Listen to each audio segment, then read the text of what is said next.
CNN is in it for the long haul, folks. If you thought Jeff Zucker being fired was going to be the end, the ruination of CNN, you've got another thing coming. This place is not perfect. Okay, that may be, by the way, one of the most honest things that he's ever said on his show or has ever been uttered on that network was Brian Stelter saying this place is not perfect. This place is not perfect. It will never be perfect.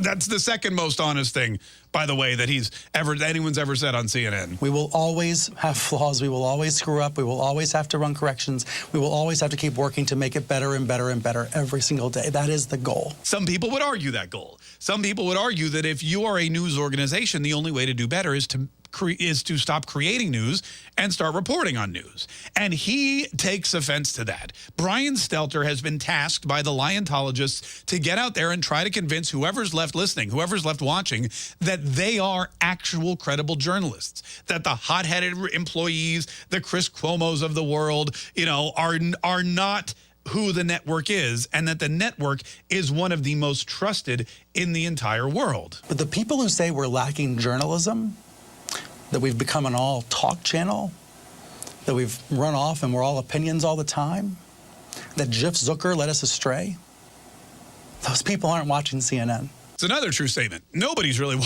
clearly, nobody's watching CNN. So yeah, those people aren't watching CNN either. Jeff Zucker and your opinionated hosts may be a real reason why. In fact, a lot of people over the past few days have been saying if Jeff Zucker hadn't been forced to resign, he would have been fired anyway. A lot of other people saying, you know what, they were looking for a way to get rid of him without having to pay out his contract or do anything drastic or face any kind of charges. Maybe when this came to light, this allegation of him having a consensual relationship with another executive, maybe when that came out, that was their in. They were like, look, we can now fire you for cause or you can resign.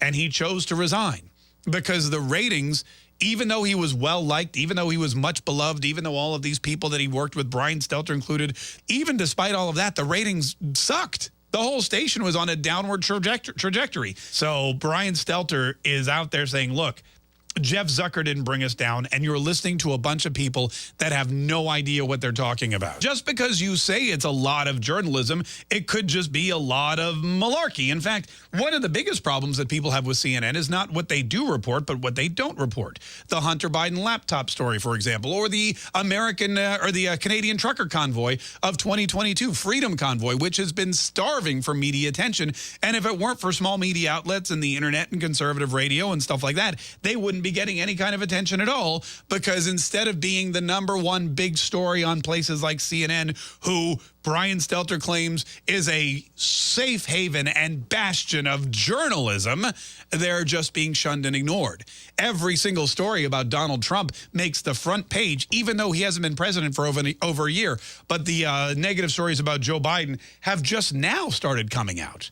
And Brian Stelter wants you to know that that's not because they're not news. We lost our leader this week, but we're not going anywhere. That's also a true statement. CNN's not going anywhere. They're just kind of treading water down at the bottom of the barrel.